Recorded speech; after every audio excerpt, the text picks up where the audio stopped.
गुरमीत, अब market point of view से काफ़ी events out of the way हैं। अब आप अगर एक नॉर्मल पोर्टफोलियो कंस्ट्रक्ट करना हो, आज भले हम पॉलिसी की ज़्यादा बात करें, आज सुबह से आईटी स्टॉक में शानदार तेज़ी है, मेटल्स में ठीक ठाक तेज़ी है, हमने ईसीबी का रेट कट देखा है, सरकार भी अब बन रही है। अब यहाँ से पोर्टफोलियो अप्रोच क्या रखेंगे? थोड़ा सिलेक्टिव रहना पड़ेगा अनुज, क्योंकि वैल्यूएशंस वापस कैचअप कर गए। एक जो से एक दिन का करेक्शन मिला। तो मुझे मेरी फोकस थोड़ा सा एनबीएफसी और हाउसिंग फाइनेंस पे है। आप आरबीआई की भी स्टेटमेंट देखिए, वो सेटिस्फाइड है जो बैंक का एक्सपोजर है एनबीएफसी को लेके। सिस्टम वाइड अगर आप देखेंगे, शायद पहली बार हुआ होगा कि पूरे सिस्टम में 3% का ही एनपीए है एडवांसेस का। ये बहुत बड़ा अचीवमेंट है अगर आप देखें पूरे सिस्टम वाइड। तो और बजाज फाइनेंस हाउसिंग फाइनेंस का आईपीओ है, तो मुझे लगता है कि थोड़ा सा रब ऑफ बाकी हाउसिंग फाइनेंस में आ सकता है। जैसे पीएनबी हाउसिंग है, 1.2 1.3 बुक वैल्यू पे ही है। 15% आरओई है। आरओएज अच्छे हैं। 100 ब्रांचेस लगभग आसपास खोली है।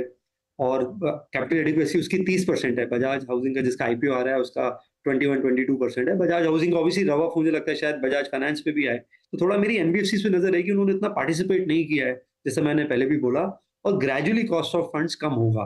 तो ये और आरबीआई सेटिस्फाइड है अनसेक्योर्ड लेंडिंग से, तो इसका मतलब है कि रेगुलेटरी इंटरवेंशन भी कम होगा।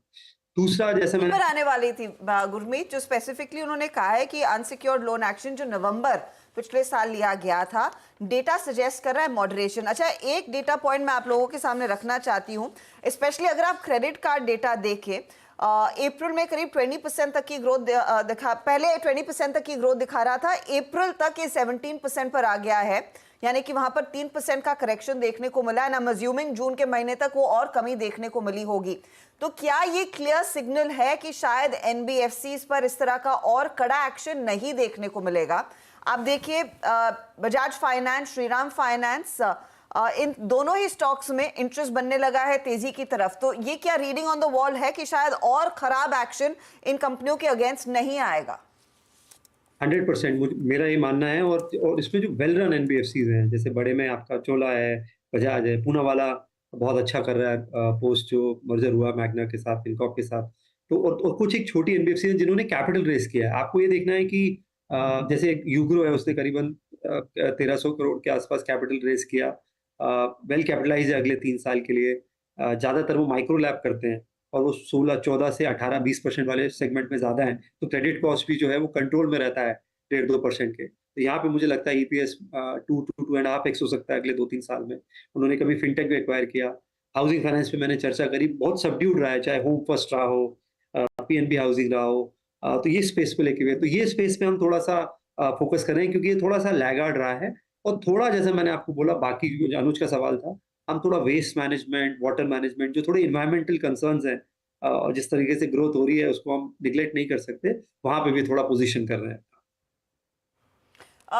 जोशी साहब, मैं वापस आपके पास आना चाहूंगी। जिस तरह का अब तक का पॉलिसी स्टेटमेंट है, this is irrespective of the fact कि यहां से आगे सरकार कैसी बनेगी, उनका स्टांस क्या रहने वाला है फिस्कल डेफिसिट को लेकर, फिस्कल प्रूडेंस को लेकर।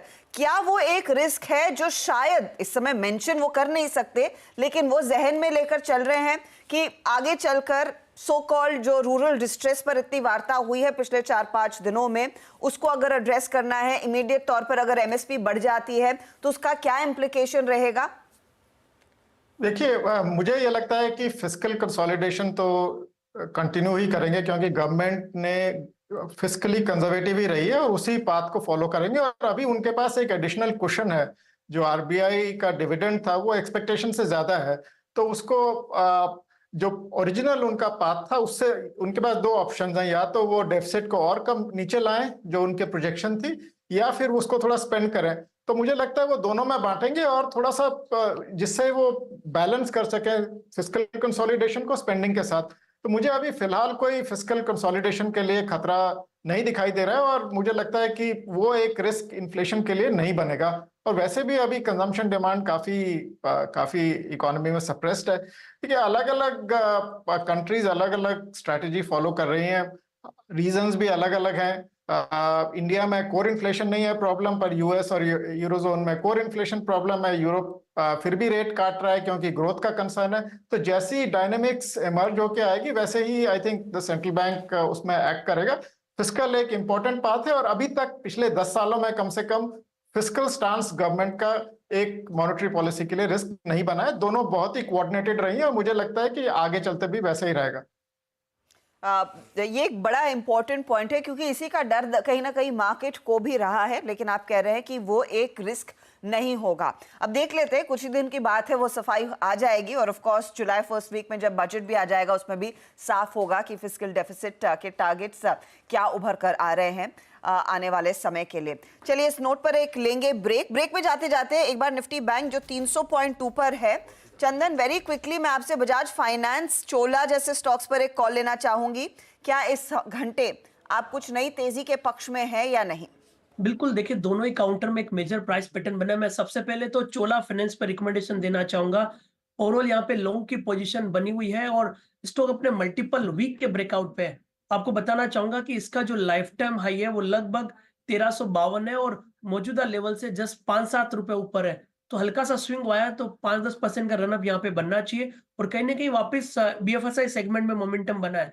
तो मेरा ऐसा मानना है कि 1315 के सपोर्ट से चोला पे खरीदारी की सलाह बन सकती है। ऊपर में आपको 1400 तक के लेवल बनने चाहिए। अब बजाज फाइनेंस की बात करें तो ये दिग्गज नाम काफी दिनों के बाद एक नेगेटिविटी को खत्म करके की मूविंग एवरेज के ऊपर निकला है। आप देखोगे 3-4 दिन पहले जो डिक्लाइन आया था वो अच्छी खासी खरीदारी में तब्दील हुआ, लगभग 6400, 6375 के सपोर्ट से, और अभी लगभग 22-23 दिनों का कंसोलिडेशन ब्रेकआउट हुआ है। तो यहाँ पे भी 7000 की पुट में राइटिंग हुई है। हमारा मानना है कि 6980 का सपोर्ट रहेगा। एक बार के लिए 7350 तक के लेवल बनेंगे। दोनों ही स्टॉक्स में अच्छा दमखम दिख रहा है। चोला फाइनेंस ब्रेस ब्रेकआउट है, जबकि बजाज फाइनेंस में बॉटम आउट होके अब ब्रेकआउट और शॉर्ट कवरिंग का ट्रिगर यहाँ पे बन सकते हैं। तो शॉर्ट टर्म के पॉजिटिव ट्रिगर्स आते हुए दिखाई दे सकते हैं। बजाज फाइनेंस 3% ऊपर, चोला फाइनेंस एक टॉप ट्रेड उभर कर आ सकता है। बहुत बहुत शुक्रिया आप सभी का हमारे लिए समय निकालकर अपनी क्विक एनालिसिस देने के लिए। तो बॉटम लाइन यही है कि फिस्कल रिस्क्स इस समय ग्रोथ पर अड़चन नहीं पैदा करते हुए दिखाई देंगे, या और ना ही इन द रीसेंट पास रहा है। और इस बार भी आरबीआई गवर्नर ने एक और पॉलिसी, लगातार 8वीं पॉलिसी, जहां पर रेट्स में कोई बदलाव नहीं, जस की तस, और स्टांस में भी दरअसल कोई बदलाव नहीं। इन्फ्लेशन टारगेट्स जस के तस है, लेकिन ग्रोथ का टारगेट इन्होंने FY25 के लिए 7% से बढ़ाकर 7.2% जरूर रखा है। लेंगे एक ब्रेक। मार्केट अच्छी तेजी में 23,000